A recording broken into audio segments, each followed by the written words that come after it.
Assalamualaikum warahmatullahi wabarakatuh. Masih semangat ya?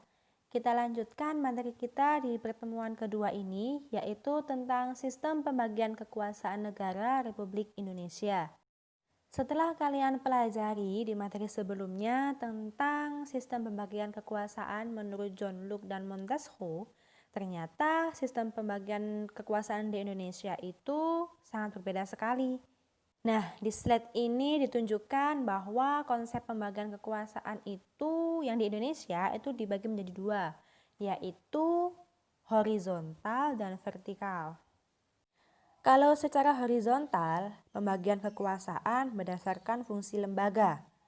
Tapi kalau vertikal, pembagian kekuasaan berdasarkan tingkatan pemerintahan. Inilah sistem pembagian kekuasaan di Indonesia. Di situ ada garis putus-putus warna hijau, yang atas ini adalah pemerintahan pusat dan yang bawah garis hijau itu adalah pemerintahan daerah. Nah, horizontal itu kan garisnya sejajar, yaitu ada presiden, DPR, DPD. Jadi tidak ada yang paling unggul, semuanya sama. Kalau vertikal itu kan garisnya tegak, jadi ada tingkatan-tingkatan. Kalau paling atas ada pemerintahan pusat, baru bawahnya pemerintah daerah. Nah, kalau kekuasaan horizontal ini ada yudikatif, konstitutif, legislatif, eksekutif, moneter, sama eksaminatif. Kalau kekuasaan secara vertikal itu ada pemerintahan pusat, ada pemerintahan daerah dan bawahnya. Kita ulas dulu tentang pembagian kekuasaan secara horizontal. Di situ disebutkan ada kekuasaan konstitutif. Kekuasaan konstitutif itu yang mengubah dan menetapkan undang-undang, yaitu MPR. Yang kedua adalah kekuasaan eksekutif. Eksekutif itu yang menjalankan undang-undang, yaitu presiden. Yang ketiga itu kekuasaan legislatif, yaitu membuat atau membentuk undang-undang, yaitu lembaga DPR sama DPD. Kalian harus bisa memahami ya bedanya kekuasaan konstitutif sama legislatif. Bedanya apa sih MPR, DPR sama DPD? DPD itu adalah Dewan Perwakilan Daerah, adanya di setiap provinsi, dan masing-masing provinsi itu ada 4 perwakilan anggota DPD. Untuk DPR itu adalah Dewan Perwakilan Rakyat yang adanya di pusat ya, di pemerintahan pusat atau di Jakarta. Nah, terus MPR itu siapa? MPR itu adalah nama lembaganya saja, jadi perlu diingat. Maksudnya apa sih? Jadi MPR itu terdiri dari anggota DPR sama anggota DPD. MPR itu hanya sebuah lembaga atau sebuah wadah saja. Kita ibaratkan sebuah mangkok. Mangkok itu adalah MPR. Di dalam mangkok itu kita anggap ada pasir dan juga kerikil. Maka pasirnya itu adalah DPR, kerikilnya itu adalah DPD. Yang keempat adalah kekuasaan yudikatif.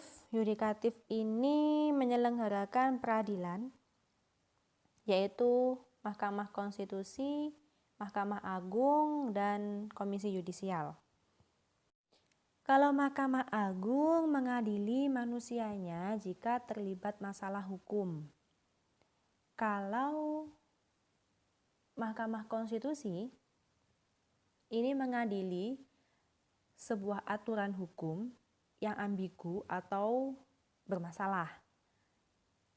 Misal tentang undang-undang pemilu. Kalau Komisi Yudisial ini sebenarnya lembaga tersendiri atau mandiri karena tugas dia adalah menyeleksi hakim agung atau mengadili hakim yang lalai terhadap tugasnya atau dia berperilaku tidak adil dalam menyelesaikan masalah hukum. Yang kelima adalah kekuasaan eksaminatif, yaitu BPK. BPK ini bertugas untuk mengelola dan tanggung jawab terhadap keuangan negara. Jadi kita anggap BPK ini adalah sebagai administrasi yang harus tahu bagaimana kondisi keuangan negara Indonesia, baik apa yang masuk dan apa yang keluar. Negara kan juga butuh belanja untuk memenuhi kehidupan masyarakatnya. Nah, dari situlah BPK ini harus bertugas mengecek bagaimanakah kondisi keuangan di Indonesia. Beda lagi di kekuasaan moneter. Kekuasaan moneter itu adalah Bank Indonesia yang tugasnya adalah melaksanakan kebijakan moneter, mengatur dan menjaga kelancaran sistem pembayaran, serta memelihara kestabilan nilai rupiah. Nah, kalau soal masalah mengeluarkan uang atau tidak, itu adalah tugasnya Bank Indonesia. Bukan tugasnya BPK lagi. Kalau BPK itu hanya administrasinya saja, ngecek saja untuk mengawasi dan memeriksa. Kalau Bank Indonesia, dia yang akan mengatur bagaimanakah kondisi keuangan Indonesia itu. Apalagi kaitannya dengan masalah dolar. Namun, perlu diingat ya bahwa pembagian kekuasaan di Indonesia itu meskipun punya tugas masing-masing, tapi setiap kekuasaan ini juga bertanggung jawab dengan kekuasaan yang lain. Nggak boleh seenaknya sendiri.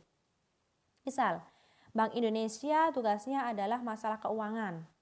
Pasti kalian berpikiran kan, kenapa sih Bank Indonesia kok nggak nyetak uang yang banyak aja buat menyelesaikan masalah keuangan di Indonesia? Nah, perlu juga ada konsultasi dengan presiden untuk menyelesaikan masalah itu. Selanjutnya, DPR sama DPD itu punya hak untuk membuat undang-undang. Tapi dia juga perlu persetujuan sama DPR. Setelah itu, perlu disahkan oleh MPR. Jadi semuanya ini saling berkesinambungan. Jika atau apabila presiden melakukan sebuah kesalahan, maka dia juga perlu diadili. Diadili ke siapa atau kemana? Bisa ke Mahkamah Agung atau melalui MPR. Nah, jadi setiap lembaga-lembaga itu saling berkaitan antara satu dengan yang lain, meskipun mereka punya tugas masing-masing. Lanjut, ini adalah gambar pembagian kekuasaan secara vertikal. Karena kita ini adalah menggunakan otonomi daerah, jadi tidak semua masalah di Indonesia itu diselesaikan oleh pemerintahan pusat. Indonesia itu sangat luas sekali dan wilayahnya berpulau-pulau kecil-kecil kan ya. Nah, tidak mungkin kan semua masalah itu diselesaikan oleh presiden saja. Nah, perlu yang namanya pemerintahan daerah yang tahu bagaimanakah kondisi setiap daerah masing-masing. Pemerintah daerah ini merupakan panjang tangan dari pemerintah pusat yang tahu kondisi sesungguhnya bagaimanakah keadaan rakyat Indonesia itu. Nah, ketika kalian mengamati gambar itu, ada pemerintahan pusat, bawahnya ada pemerintahan daerah. Pemerintahan daerah itu ada kabupaten sama kota. Kalau kota itu kan langsung bawahnya ada kelurahan. Lanjut bawahnya lagi ada RT RW. Kalau di kabupaten kan harus melalui kecamatan dulu, baru ada kepala desa, terus kepala dusun, baru RT RW, baru rakyat. Nah, ketika ada suatu permasalahan di rakyat, misalkan masalah kemiskinan atau kelaparan, sangat tidak mungkin kalau kita langsung menghubungi presiden kan. Nah, itu perlu kita menghubungi orang di sekitar lingkungan itu dulu, ke RT RW. Nanti bisa dilaporkan ke Pak Kepala Dusun. Nanti bisa disampaikan ke Pak Lurahnya dulu, baru ke kecamatan. Nah, itu adalah tahapan-tahapan dalam menyelesaikan sebuah masalah. Jadi, pemerintah pusat itu memberikan hak kepada pemerintahan daerah untuk mengurusi daerahnya masing-masing. Jadi lebih bisa maksimal dalam menyelesaikan sebuah masalah di masyarakat. Selanjutnya kita ulas sedikit tentang kedudukan dan fungsi kementerian dan LPNK atau lembaga pemerintah non-kementerian. Karena memang mengurus sebuah negara itu tidak semudah membalikkan telapak tangan, jadi presiden itu butuh bantuan, yaitu menteri. Menteri itu diangkat dan diberhentikan oleh presiden.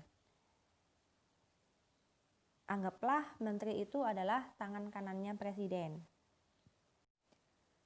Nah, ternyata menteri itu juga punya orang kepercayaan atau panjang tangannya lagi, yaitu Lembaga Pemerintah Non-Kementerian atau LPNK. Silakan diamati slide ini ya, dipahami dulu.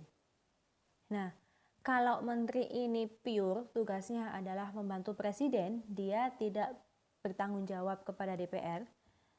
Ada beberapa kementerian di NKRI, ada Menlu, ada Menteri Dalam Negeri, ada Pertahanan, Sosial, Menteri Pendidikan dan Kebudayaan, Menteri Agama, Menteri Kesehatan, dan banyak yang lainnya. Kalau LPNK ini tugasnya melaksanakan tugas tertentu dari presiden, tapi masih di bawah koordinasinya menteri. Tetapi ada juga yang tidak dikoordinasi oleh menteri, yaitu dengan berdiri sendiri. Nah, di sini ada LPNK yang dikoordinasi oleh menteri, misal Menteri Kesehatan, yaitu ada BPOM. Kalau menteri bidang perekonomian itu ada Bulog. Nah, kalau LPNK yang tidak dikoordinasi oleh menteri itu ada BMKG yang menangani masalah kondisi alam, misal gunung meletus atau masalah tsunami. Selanjutnya ada BNN. BNN ini yang mengurusi masalah narkoba dan psikotropika dan yang lainnya. Sampai di sini materi kita, silakan kalian ingat baik-baik. Kalau masih belum memahami, silakan kalian baca referensi yang lain, boleh di buku atau kalian searching di internet ya. Karena materi kita ini akan berlanjut atau berkesinambungan di bab-bab berikutnya, bahkan di tingkatan kelas berikutnya. Jika ada yang ditanyakan, silakan kalian wapri atau komen di Classroom ya. Cukup sampai di sini materi kita. Saya akhiri. Wassalamualaikum warahmatullahi wabarakatuh.